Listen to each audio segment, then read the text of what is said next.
وقل رب زدني علما.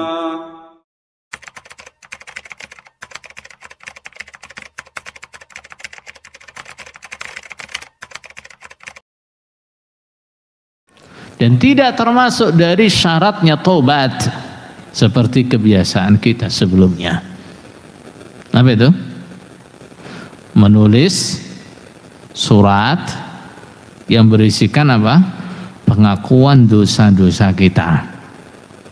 Nah, kita tulis bahwa saya jamaah, nama fulan, alamat, umur, kelompok dan seterusnya ditulis, menyatakan tobat. Salah satunya apa? Mengakui kesalahan, telah berbuat pelanggaran apa, berbuat maksiat apa, ditulis di situ, di list di situ. Itu bukan termasuk bagian dari tobat. Betul? Nah, cara tobat yang seperti itu adalah cara tobat yang bid'ah. Nah, cara tobat yang bid'ah di dalam Islam. Tidak ada taubat yang seperti itu. Taubat yang secara seperti itu adanya di kalangan Nasrani. Ya, dalam Islam tidak ada. Bahkan di dalam Islam diajari ketika orang berbuat dosa supaya ditutupi. Jangan cerita kepada siapa-siapa. Ya, ketika orang berbuat dosa, tutupi dosa itu. Rasulullah sallallahu alaihi wasallam bersabda, "Kullu ummati mu'afa illa al-mujahirun." Semua umatku dimaafkan, diterima tobatnya. Illa al-mujahirun, kecuali orang yang terang-terangan dosanya. Bagaimana? Yang dikatakan orang yang terang-terangan dengan dosanya, dia malam berbuat dosa sudah nggak ada yang tahu, tapi paginya dia cerita kepada orang lain, saya tadi malam begini. Itu namanya mujahirun. Betul? Nah, jadi tidak ada syariat, tidak ada tuntunan kita menulis kesalahan-kesalahan kita, menceritakan kesalahan-kesalahan kita sampaikan kepada kalau sebelumnya pada pengurus, kepada kiai, nggak ada. Betul? Nah, yang seperti ini selain tidak ada sunnahnya, selain itu bid'ah juga sangat berbahaya. Apa bahayanya? Yang pertama, orang yang sebelumnya pandangannya terhadap saudara itu baik, positif, yang dia tahu saudaranya ini orang baik, orang ahli ibadah. Begitu dia membaca surat taubatnya, ternyata saya pernah berbuat begini. Seketika pandangannya terhadap saudaranya berubah. Oh, ternyata dia seperti itu ya. Ternyata parah orang itu. Itu satu. Akan lebih berbahaya lagi apabila yang baca surat tobatnya ini orang nakal. Dibaca, fulan pernah berbuat begini. Wah, kartu as nih. Kartu as. Kartu as. Nanti bisa dia manfaatkan. Yang tahu kalau kamu pernah begini cuma aku loh. Akhirnya disandra dia. Dikit-dikit nanti ayo. Disuruh menuruti kemauan dia, yang tidak benar, yang maksiat. Diancam kalau sampai nggak mau, nanti tak siarkan nih, tak ceritakan keluargamu, tak ceritakan istrimu, tak ceritakan suamimu misalnya. Betul? Maka itu bukan bagian dari taubat. Syarat-syaratnya taubat, apa sih syarat-syaratnya taubat itu? Syarat-syaratnya taubat adalah satu, ikhlas. Apa artinya ikhlas? Karena Allah.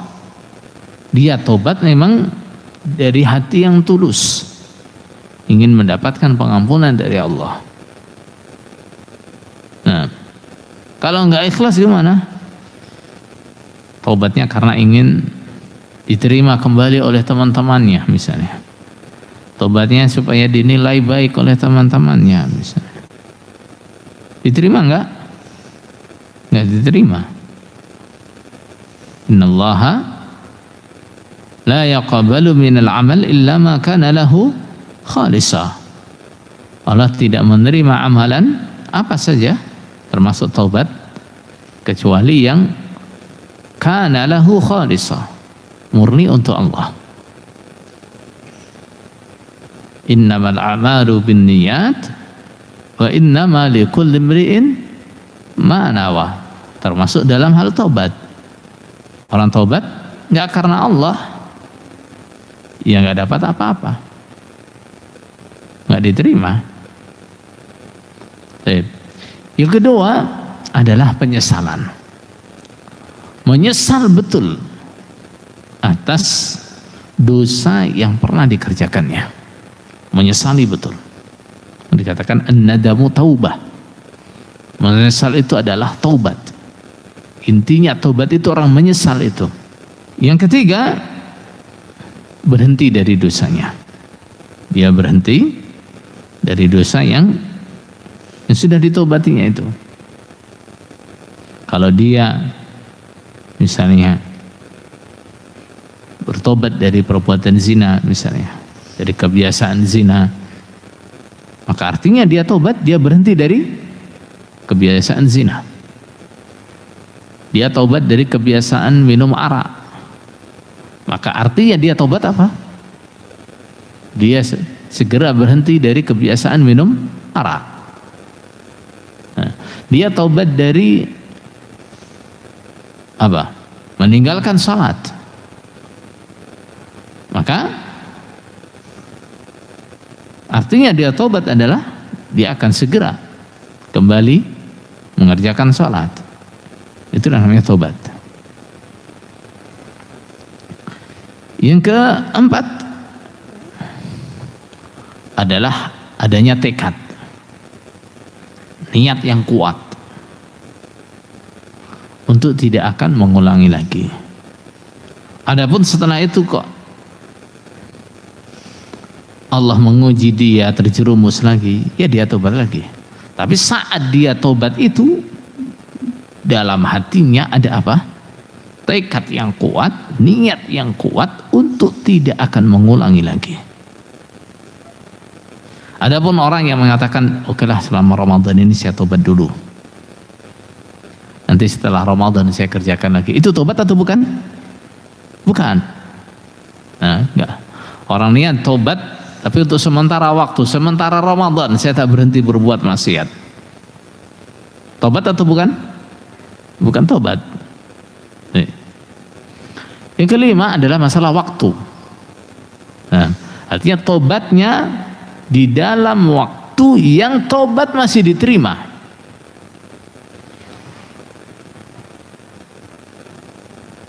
Nah, kapan tobat itu diterima? Malam yugharghir, selagi orang itu belum sakratul maut. Innamat taubatu 'ala Allahi lil ladzina ya'maluna as-su'a bi jahalatin tsumma yatubuna min qarib. Tobat yang diterima oleh Allah itu adalah tobatnya orang-orang yang mengerjakan kejelekan karena kebodohannya, kemudian dia segera tobat. Wa laysat at-taubatu 'ala alladzina ya'maluna as-sayyi'at hatta idza hadara ahadahumul mautu qala inni tubtu al-an. Akan tapi tobat tidak diterima oleh Allah apabila orang itu terus berbuat kemaksiatan, menunda-nunda tobat, begitu mati sudah datang, sudah sekarat, dia baru mengatakan sekarang aku tobat. Begitu sudah sekarat teriak-teriak tobat, tobat, tobat, nggak ada gunanya. Nah, begitu juga secara umum pintu tobat itu terbuka lebar. Sampai kapan? Sampai matahari terbit dari barat.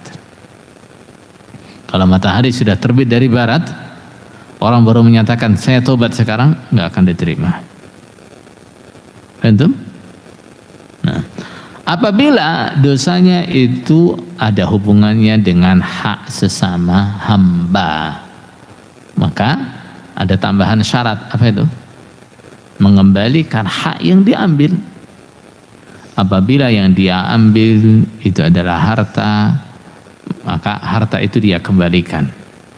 Apabila yang dia aniaya itu adalah kehormatan, maka dia akan pulihkan kehormatannya. Dia datang untuk minta maaf, minta ridhonya.